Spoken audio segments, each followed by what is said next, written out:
উম্মুল মুমিনিন হযরত জুয়াইরিয়া রাদিয়াল্লাহু তাআলা আনহা বলেন, একবার নবী করিম সাল্লাল্লাহু আলাইহি ওয়াসাল্লাম ফজরের নামাজের সময় আমার থেকে মসজিদে রওনা হলেন এবং আমি ওই সময় জায়নামাজে বসা ছিলাম।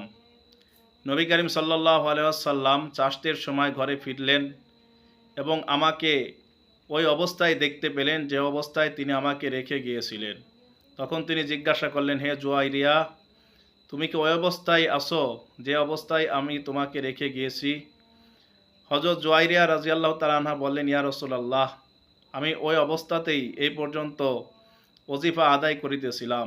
নবী করিম সাল্লাল্লাহু আলাইহি ওয়াসাল্লাম বলিলেন, হে জুয়াইরিয়া, তোমার থেকে বিদায়ের পর আমি 4টি কালেমা 3বার পাঠ করেছি।